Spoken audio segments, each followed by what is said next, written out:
Usually, when we talk about a diagnosis, say, like in medicine, there's this expectation of clinical precision. Right, it's very binary. Yeah, exactly. It's like engineering. You break your arm, the x-ray shows a jagged white line, and the doctor points at it and says, there's the problem. Broken or not broken. Right. It's clean, and honestly, it's comforting because we like things to be, visible and easily categorized. But the moment you step into the world of human spirituality and try to diagnose something like, well, wisdom, that x-ray machine completely shatters. Oh, absolutely. It goes out the window. We find ourselves looking at a philosophical landscape that is just entirely murky. Like, what does it actually mean to be wise? Is it knowing the ultimate hidden secrets of the cosmos? Or is it simply knowing how to survive a really terrible Tuesday without losing your mind? It is the absolute definition of diagnostic muddy waters. I mean, Yeah. truly. But that tension between the cosmic and the incredibly mundane is exactly the puzzle we are decoding today. Yeah, and we've got some fascinating material to work through. We do. We are pulling from two very distinct sources to trace this massive evolutionary arc of human spirituality. The first is a highly detailed transcribed lecture originally given to the staff at Daejeon University. And that one compares traditional religious frameworks with the specific philosophy of Daesun Jinriho, right? Exactly. And to ground those ancient frameworks in the 21st century, we're cross-referencing that lecture with the academic research of Choi Won-yuk. Who is doing some wild stuff, applying principles like yin-yang and the five elements to modern systems. Right. So our mission for this deep dive is to trace the path from humanity's spiritual childhood to a fully realized, deeply practical adulthood. And remember, we aren't taking any sides here. We're just looking objectively at what these texts are arguing. Purely as impartial guides. Okay, so the lecture transcript actually opens by asking a deceptively simple question, which is, what is religion at its core? And the text strips away all the rituals and the dogma and boils it down to one universal pursuit, the pursuit of wisdom. And I love the linguistic connections it makes here. Like in Buddhism, the Prajna Paramita Hridaya, the Heart Sutra, is anchored entirely on the ancient Indian word for wisdom. Yeah, and in the West, the Greek root of philosophy literally translates to the love of wisdom. But the text doesn't just leave wisdom as some vague, glowing concept, It defines it with mechanical precision. What's fascinating here is that the lecture argues true wisdom is a fundamental working mastery of yin and yang. And we aren't talking about the basic pop culture idea of opposites. No, not at all. The text insists that the most critical, high-stakes application of yin and yang is understanding the cycle of Gil-yung Wobok. Okay, let's unpack this. Gil-yung Wobok. It translates essentially to fortune and misfortune, good luck and bad luck. The core argument here is that true wisdom is recognizing that fortune and misfortune are not random lightning strikes from a chaotic universe. They aren't just accidents. Right. They are a mechanical, cyclical engine, as predictable and structural as the transition from day to night. And the text gives a really visceral visual for this. It says that fortune and misfortune are literally attached to each other. They travel together as a single unit. Yes, a blessing is riding squarely on the back of misfortune.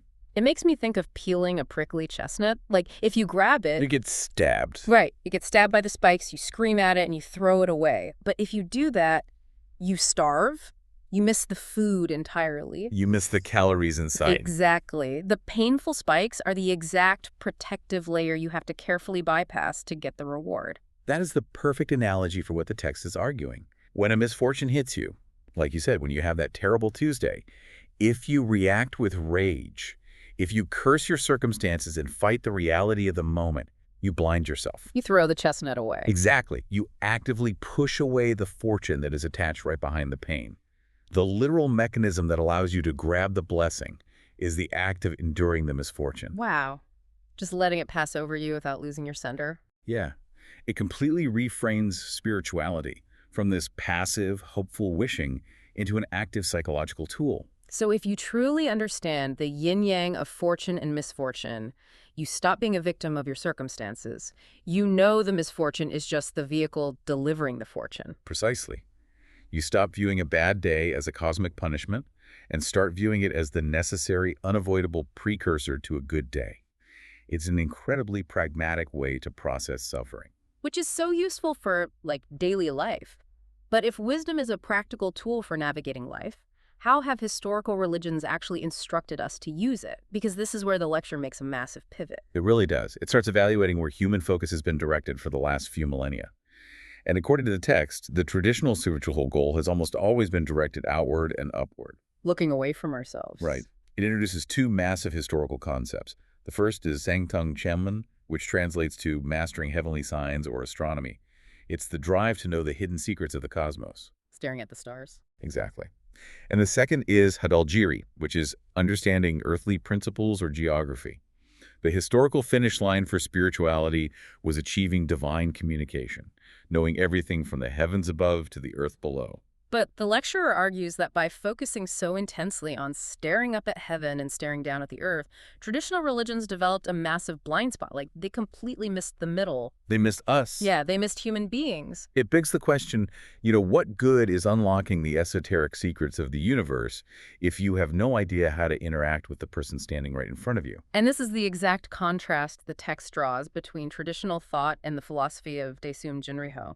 It introduces the concept of Jungtolinsa. Jungtolinsa. Yeah. Instead of trying to read the stars or map the hidden energies of the earth, Jungtolinsa is the practice of deeply examining and handling practical, everyday human affairs. Which is much harder than it sounds. Oh, for sure. And the text actually uses this brilliant, kind of ridiculous anecdote to drive the point home. It references a famous Korean comedian, Shim Hyung-rae, who had this popular catchphrase, "Leave the earth." It's a very funny, effective rhetorical device. It is. The lecturer uses that joke to point out that humanity has already explored everything. Like, we've mapped the globe, we've sent telescopes into deep space. We don't need to leave the Earth to find some hidden enlightenment anymore. We've done that part. Right. The real frontier isn't uncovering abstract universal secrets. The real frontier, according to the text, is developing Young-yok. Young-yok. This is perhaps the most crucial term in the entire lecture.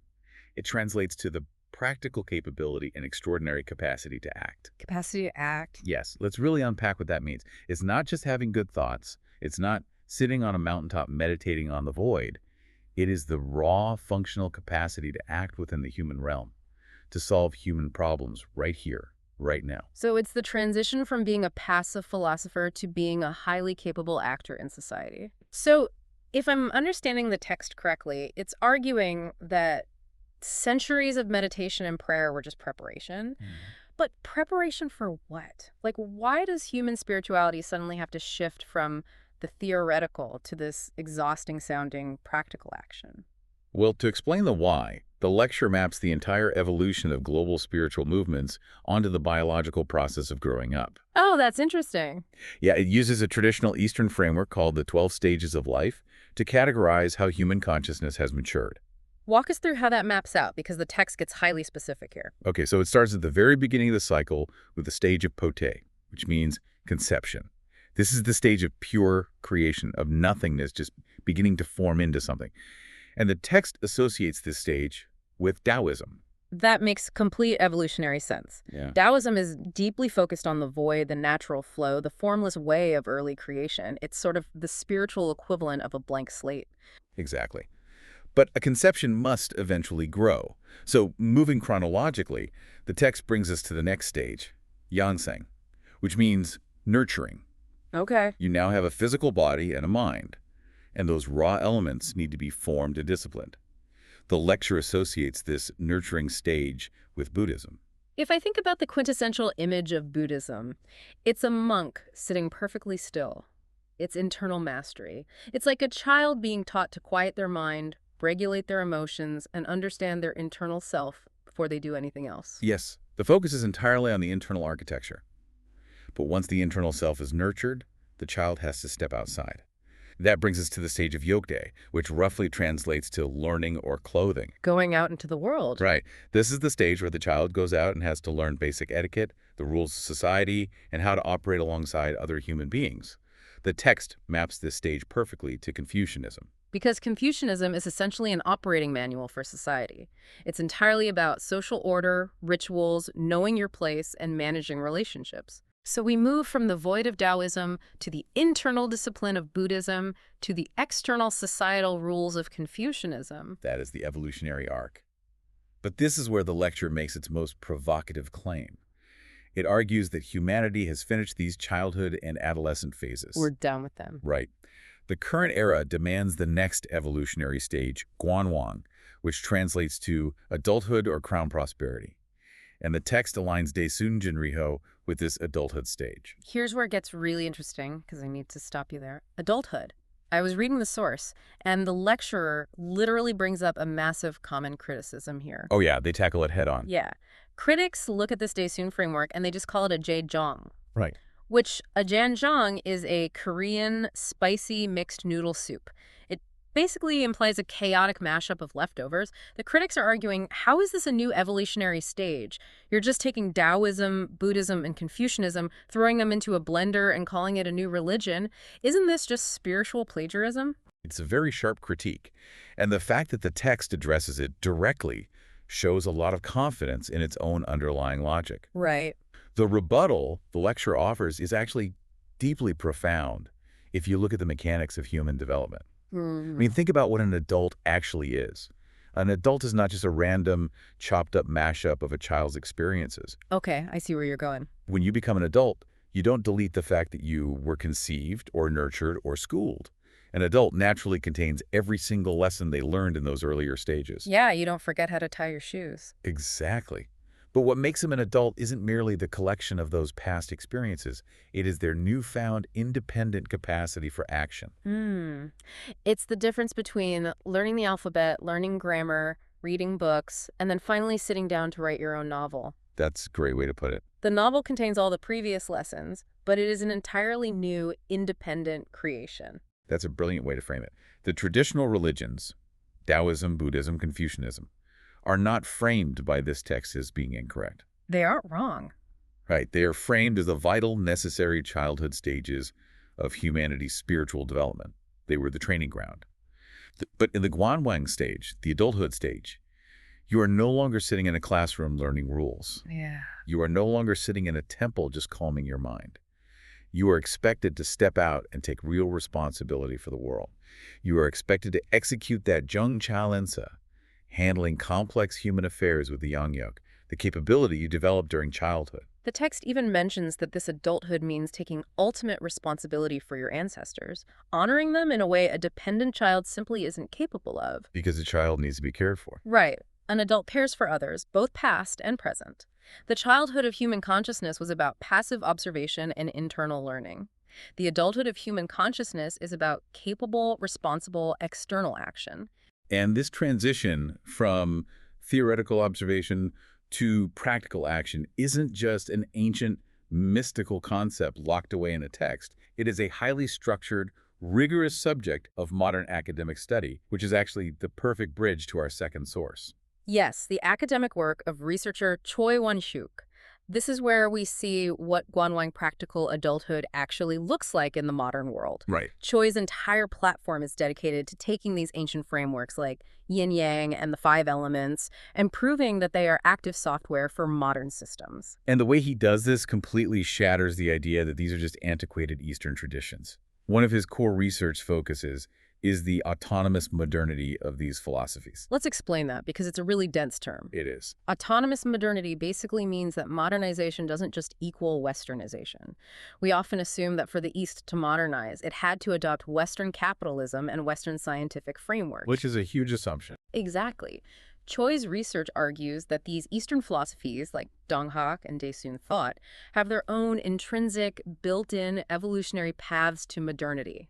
They adapt to the modern world using their own source code. And you see that source code applied directly in his research on cyclical economic views. We usually look at economics through a highly Western linear lens, endless growth, sudden crashes that take us by surprise. Panic in the stock market. Right. But Choi applies the mechanics of yin-yang to modern financial systems. If you view a market through the lens of Gilyung Hobok, that fortune and misfortune are attached, a bear market isn't a chaotic anomaly. It's just part of the engine. Yes. Yeah. It is the mechanical contraction required for the next expansion. By applying yin-yang, he's mapping economic cycles not as unpredictable human behaviors, but as inevitable mechanical guarantees. It's taking a philosophical tool and turning it into an analytical model. But where his work gets really mind-bending is his 3-dimensional interpretation of yin-yang and the 5 elements. This part is fascinating. Because when we picture yin and yang, we usually picture a flat 2D circle on a piece of paper, the black and white fish chasing each other. Right, a flat map of opposites. But Choi is asking, how does a flat map help us understand complex, multi-layered, modern global systems? It can't. So he elevates the concept into 3 dimensions. Which completely changes the geometry of Yeah. them. Imagine taking that flat circle and pulling it up into a sphere or a helix. Suddenly, the 5 elements wood, fire, earth, metal, water aren't just sitting next to each other on a table. They are interacting across X, Y, and Z axes. Right. They are interacting across time and space, creating a dynamic topographical model that can actually represent the sheer complexity of modern supply chains, geopolitics, or even biological ecosystems. It is the ultimate manifestation of Jungyuk. He is taking the internal nurturing of the past and building an external working engine for the present. And the most striking proof of this is the site's dedicated research into AI integration. Okay, this is the part that genuinely stopped me in my tracks. Using ancient Eastern cosmology to understand artificial intelligence. Sounds like sci-fi. It really does. How exactly does a researcher map yin-yang onto a neural network? Well, if you strip AI down to its absolute foundation, what is it? It is binary code, zeros and ones, on and off. Right. It is the purest technological expression of yin and yang. But as AI scales up into complex neural networks, a binary lens just isn't enough. That's where the 3D application of the 5 elements comes in. How so? You can begin to categorize the behavior of an AI. Its computational push, its data gathering pull, its creative outputs, its logical constraints through the balancing logic of the 5 elements. Oh, wow. So instead of just viewing an AI as a black box of code, you view it as a dynamic organism that requires balance. Like, if the AI has too much fire, maybe rapid, uncontrolled generative output, it needs the structural constraint of water or metal in its programming to maintain stability. They are looking at how ancient frameworks can actually provide an ethical and structural blueprint for navigating artificial intelligence. And Choi's research platform ensures this isn't just existing in a vacuum. The website is actively maintained in Korean, English, Chinese, and Japanese. 4 languages. Right. This is a deliberate, massive effort to export this autonomous modernity to a global academic audience. It proves that these concepts are not historical artifacts meant to be memorized in a temple. They are living, breathing frameworks being actively applied to the cutting edge of human affairs. It really completely redefines what we think of as spiritual practice. Yeah. So let's synthesize the massive journey we've just taken through these texts. We started by diagnosing true wisdom. It's not hoarding cosmic secrets, it's mastering the mechanics of the universe. Specifically, knowing that enduring the prickly chestnut of misfortune is the exact active mechanism required to secure the fortune attached to its back. And from there, we trace the historical pivot. For centuries, traditional religions focused on observing the cosmos, looking up at heaven and down at earth. But the current era demands Jungchal Insa, a radical shift toward deeply engaging with the practical, messy reality of human affairs. And finally, we saw how that shift perfectly mirrors the biological process of growing up. Humanity has moved through the conception of Taoism, the internal nurturing of Buddhism, and the external etiquette of Confucianism. And we are now being called into the Guanwang stage, the adulthood of human consciousness, where we must exercise Jungyuk. And our practical capability. Exactly. To handle the complex realities of the modern world, from cyclical economics all the way to artificial intelligence. And that brings the lens directly back to you listening to this right now. The ultimate takeaway from these sources isn't just an intellectual exercise in remembering terms like Jungyuk or the 12 stages of life. No, the real value is taking this framework and actively mapping it onto your own life. You have to evaluate your own spiritual and practical posture. Are you still operating in the childhood stages? Right. Are you just passively observing your life, looking for hidden signs in heaven and earth, waiting for wisdom to just strike you? Or are you stepping into your own adult capability? Are you taking the raw materials of your experiences and actively, functionally shaping your human affairs? I think the most immediate way to test that is with the concept of Gilyung Hwabak. The next time you experience a terrible Tuesday, the next time misfortune hits you squarely in the chest, I challenge you to apply Jungchal Insa. Yes. Don't curse the sky, don't fight the ocean, look at the misfortune, recognize it as a mechanical process, and endure it with the absolute certainty that the fortune is physically attached to its back. That is what an adult consciousness does. It changes everything about how you navigate friction. It really does. But stepping back and looking at this grand evolutionary timeline leaves me with one final lingering thought. A question that the texts build toward, but sort of leave open for us to ponder. Oh, The sources argue incredibly convincingly that humanity has moved through its spiritual childhood, navigated its adolescence, and has now arrived in this era of adulthood where we must take practical action and ultimate responsibility for the world. But if that biological timeline of evolution is true, what comes that is next? the big question. What will the elder stage of human consciousness look like? Decades or centuries from now, when we have mastered the practical world of adulthood, what kind of completely new, unimaginable wisdom will we need to survive whatever stage comes after? It's something to chew on the next time you're stuck in traffic on a bad Tuesday. Thank you so much for joining us on this deep dive into the architecture of wisdom. Keep asking questions, keep challenging what you think you know, and we will catch you next time.